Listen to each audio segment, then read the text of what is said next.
금요일입니다. 우리 금요 성경 집회에도 여러분 나오셔서 하나님의 은혜에 함께 누리시는 시간 되시기를 바랍니다. 오늘 하나님께서 말씀을 붙들고 기도하게 하시는 것들 나누고 기도하기를 원합니다. 먼저 주님 주시는 것이 바로 하나님의 때를 위해서 우리가 전심으로 준비해야 한다 하는 것입니다. 오늘 말씀에 보면 바울이 이제 전도여행 각 고을마다 도시마다 다녔던 이야기가 13절부터 쭉 되어집니다. 그런데 16절에 보면 바울이 후반부에 보면 이는 될 수 있는 대로 오순절 안에 예루살렘에 이르려 급히 가미러라 이런 표현이 나옵니다. 바울이 아시아의 여러 지역에 복음을 전하는 일을 하다가 이제 오순절이 다가오니까 오순절 다가올 때 그 전에 예루살렘으로 가려고 급히 서둘러서 어떤 길을 배를 타고 어떤 길을 걸어서 하여튼 성큼성큼 가게 되는 것을 보게 됩니다. 바울이 왜 이렇게 오순절 안에 예루살렘으로 가려고 했을까? 두 가지 정도로 추측해 볼 수가 있는데, 하나는 오순절에 예루살렘에 얼마나 많은 사람들이 모이겠습니까? 귀한 축제와 같은 날이죠. 그래서 바울 마음 가운데는 오순절에 예루살렘에 그렇게 수없이 많은 사람들이 모이니 그때 복음을 전할 수 있는 아주 절호의 기회가 되는 거죠. 그래서 바울이 그 때를 놓치지 않으려고 오순절 안에 내가 예루살렘으로 가야 하겠다. 복음 전하는 열정이 그 가운데 있었던 것을 보게 됩니다. 또 하나 이유가 바울이 아가야 지방, 마게도냐 지방을 다닐 때에 그곳에 있는 교인들이 헌금을 하게 됩니다. 예루살렘에 있는 교인들이 어렵다는 소식을 듣고 이 사람들이 헌금을 하게 되는데 이것을 예루살렘에 있는 성도들에게 전달하려고 오순절 안에 가려고 합니다. 이 이유가 바로 이방인 교인들이 헌금을 해서 유대인 교인들을 섬기고 돕는 일이 벌어지게 되는 겁니다. 이때 바울 마음 가운데 이방인들도 그리스도 예수 안에서 한 지체가 되고 한 형제자매가 되었다는 것을 그 오순절에 오순절에 예루살렘에 모인 주의 제자들에게 잘 전달하고 알려줘야 되겠다. 그 마음이 있어서 오순절 안에 꼭 가려고 했던 것입니다.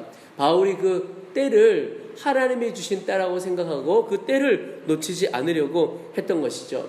우리가 인생을 살아가다 보면 모든 것에 때가 있다는 것을 알 수가 있습니다. 이와 같이 하나님께서 쓰시는 때, 하나님께서 역사하시는 때가 있습니다. 하나님의 때를 잘 맞춰야 하는 거죠. 바울이 보기에는 오순절이 하나님께서 그의 삶에 허락해 주신 때라고 생각하고 그 안에 가려고 열심히 달려갔던 것이죠. 여러분, 우리에게도 똑같이 하나님께서 역사하시고 일하시는 때가 있는데 그 때를 위하여 우리가 해야 할 것이 있습니다. 그게 뭐냐면 바로 하나님께서 하나님의 때에 역사하시도록 우리를 쓰실 수 있도록 날마다 준비해가는 일입니다. 제가 어느 한 목사님이 쓰신 책 제목이 참 귀하더라고요. 순간을 위해 평생을 준비한다. 참 재밌는 제목이더라고요. 어떤 일을 할 때 한순간에 정말 모든 에너지를 쏟아부어서 하나님께 쓰임받을 때가 있는데 그 한순간을 위해서 어떻게 보면 평생 동안 준비해오고 그리고 마지막 불꽃처럼 쓰임받게 되는 그런 때가 있다 하는 내용의 제목이죠. 여러분, 우리가 날마다 하나님의 그 때 그냥 바라만 보고 있는 것이 아니라 그 때를 위하여 내가 잘 준비하고 있어야 한다는 것입니다. 예를 들어 어느 한 사람 마음 가운데 하나님께서 어느 나라 선교사로, 예를 들어 중국 선교사로 가라 그런 마음을 주셨다면 그 사람은 어떻게 해야 하겠습니까? 하나님께서 중국 선교사로 나갈 길만 그때만 기다리고 있는 것이 아니라 중국어 공부해야죠. 준비를 하고 있어야 하는 거죠. 중국이란 나라가 어떤 나라이며 그 나라에 사는 사람들은 어떤 마음으로 살아가는지 역사도 알아야겠고 그 마음도 알아야겠고, 그리고 기본적으로 중국도 워낙 넓잖아요. 어느 지역에 가서 사역을 해야 할지 언어를 익히는 일, 이런 것들을 해가야 한다는 것이죠. 준비하고 있어야 한다는 것입니다. 여러분, 하나님께서 우리를 귀하게 써가실 텐데 하나님께서 주신 마음, 그 때를 기다리면서 내가 오늘 준비해야 될 것이 무엇인가 잘 살펴보시길 바랍니다. 그런데 그런 분 있으실지 모르겠습니다.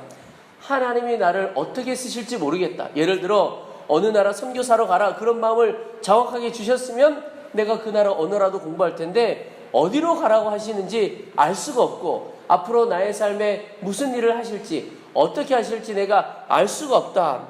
그러면 도대체 어떻게 준비해야 할까? 이런 분들 있을 수 있습니다. 그럴 때는 이렇게 하는 겁니다. 내가 지금 해야 할 일, 오늘 해야 할 일, 하나님께서 나에게 있게 하시고 지금 맡겨주신 그 일을 전심으로 충성되게 감당하는 것입니다. 그게 가장 좋은 하나님의 때를 위한 준비인 겁니다. 오늘 나 자신은 내게 맡겨주신 일, 오늘 허락하신 일 제대로 전혀 감당하지 않으면서 하나님이 때를 주시면 하나님께서 역사하시는 그때 내가 마음껏 일하리라. 하나님께서 하루하루 어떻게 하나님 앞에 반응하시는지를 보고 그를 놀랍게 써가는 거죠. 제가 청년들하고 사역을 할 때가 있었는데 그 청년들 미래를 위해서 잘 준비하면 좋겠다 하는 마음에서 그런 이야기를 나눈 적이 있습니다. 준비에 실패하면 실패를 준비하는 것이다. 어떤 행사도 그렇고 인생도 그렇고 이렇게 보니까요, 준비를 얼마나 열심히 했느냐에 따라 성패가 보여지더라고요. 기도의 준비, 실제로 어떤 진행되는 행사의 준비, 이런 준비에 얼마나 최선을 다하느냐. 근데 보통 우리 청년들 보니까 준비는 대충 하고 준비는 제대로 하지 않고 열매는 거두기를 원하는 겁니다. 하나님께서 놀랍게 역사해 주시기를 원하는 소망은 있어요. 그런데 준비를 제대로 하지 않다 보니까 열매 거두기가 참 어려운 겁니다. 준비하는 모든 단계에서부터 하나님의 인도함을 받고 하나님의 이끄심을 따라 하나하나 준비해 가야 하는 거죠. 그러면 하나님께서 그것을 받으시고 놀랍게 써 가시는 겁니다. 여러분, 오늘 우리의 삶에서 하나님께서 일하시는 때가 올 텐데 그것을 위해서 내가 무엇을 준비해야 될까 잘 살펴보시기 바랍니다. 어떤 이들은 건강의 준비를 해야 될 것이고 어떤 이는 어떤 지적인 지식의 준비를 해야 될 것이고 무엇보다 영적인 준비도 해야 하겠죠. 또 구체적으로 무엇을 해야 될지 모르겠다. 오늘 내게 허락하신 그 일에 전심으로 충성해 보시기 바랍니다. 가정에서도 일터에서도 그럴 때 하나님이 그를 놀랍게 들어 쓰시는 때가 반드시 오게 될 것입니다. 오늘 바울을 보면 이 바울이 예루살렘으로 열심히 달려가다가 밀레도라고 하는 곳에 이르릅니다. 그곳에서 이전에 있었던 에베소에 있는 장로들을 초청합니다. 왜냐하면 바울이 에베소까지 가서 그 교회를 들렀다가 다시 예루살렘으로 가기에는 너무 돌아가는 일 같으니까 아예 당신들이 나를 좀 보러 오십시오. 이렇게 초청을 합니다. 그리고는 그들에게 권면의 말씀을 하고 있는데 오늘 19절에 보면 바울이 자기 자신이 복음을 전하며 어떻게 살아왔는지를 이야기합니다. 19절에 곧 모든 겸손과 눈물이며 유대인의 간계로 말미암아 당한 시험을 참고 주를 섬긴 것과 유익한 것은 무엇이든지 공중 앞에서나 각 집에서나 거리낌 없이 여러분에게 전하여 가르치고, 바울이 살아왔던 삶의 태도를 스스로 내가 어떠한 삶을 살았는지 여러분도 아시지 않느냐 하면서 자기의 이야기를 하고 있습니다. 그런데 저는 19절, 20절, 21절 이렇게 쭉 보면서 어떤 마음이 들었냐면 바울은 그 어떤 사람 앞에도 부끄럽지 않은 삶을 살아왔구나 하는 것을 깨닫게 되었습니다. 오늘 모든 겸손, 눈물, 시험을 참고 유익한 것은 그 어디에서도 전하고, 참 부끄럽지 않은 사역자의 삶을 살아간 것을 보게 됩니다. 근데 저는 바울이 어떻게 이렇게 그 스스로도 부끄럽지 않은 삶에 대한 고백을 할 수 있을까? 그래서 바로 주 예수 그리스도와 완전히 연합한 삶을 살았기 때문이다 하는 마음을 갖게 됩니다. 날마다 주 예수와 동행하니까 주 예수를 닮아가게 되고 주님과 내가 온전히 하나 되어지게 되는 거죠. 여러분, 겸손, 눈물, 시험을 참고 견디는 것, 그 어디에서도 유익한 것을 선포하는 것, 이런 것이 어떤 것이냐면 바로 예수 그리스도께서 살아오셨던 삶입니다. 바울은 주님의 마음을 품고 주님과 온전히 연합되어 하나 되어지니까 주님처럼 살아가게 되는 것이죠. 여러분, 우리가 오늘 어떤 곳에서 살아가느냐, 이건 사실 중요하지 않습니다. 어떤 마음으로 살아가느냐가 중요하죠. 근데 그 어떤 마음이 어디에서 오느냐? 주님으로부터 오는 겁니다. 오늘 하루 우리가 어디에 있든지 주님과 온전히 연합되어 주님의 마음을 갖게 되기를 축복합니다. 그래서 눈물이 필요한 곳에 우리의 눈물을 쏟고, 겸손으로 나아가야 할 곳에 겸손히 반응하고, 담대하게 해야 될 곳에서 담대하게 행하는, 그래서 하나님께서 귀하게 들어쓰시는 하루가 되시기를 주의 이름으로 축원합니다. 오늘 마지막으로 기도하게 하는 것이 어렵고 편한 길, 이게 중요한 것이 아니고 내가 마땅히 가야 할 그 길로 가라 하는 기도의 제목을 주십니다. 오늘 이제 22절부터 보시면 바울이 이제 성령에 매여 예루살렘으로 가려고 합니다. 근데 23절에 보면 오직 성령이 각성해서 내게 증언하여 결박과 환난이 나를 기다린다 하시나. 여러분, 요 23절까지 보면 사람들은요, 대부분 이런 어려움이 올게 될 것을 깨닫게 되면 어떻게 하겠습니까? 거기 가면 어려움을 겪게 될 거다. 아, 하나님이 미리 피할 길을 알려주시는구나, 이렇게 생각하고 피하기가 쉽습니다. 근데 바울은 어려움이 오게 될 것을 하나님께서 깨닫게 해주셨지만, 그러나 24절에 보면 내가 달려갈 길과 주 예수께 받은 사명 곧 하나님의 은혜의 복음 전하는 일을 마치려 하면은 나의 생명조차 조금 더 귀한 것으로 여기지 아니하노라. 이 말은 그 예루살렘에 가면 어려움이 있겠지만, 그러나 나는 그 어려움이 내 삶의 어떤 결정 기준이 아니고 내게 맡겨진 사명이 있기에 나는 그 길로 가야겠다, 그렇게 나아갔던 겁니다.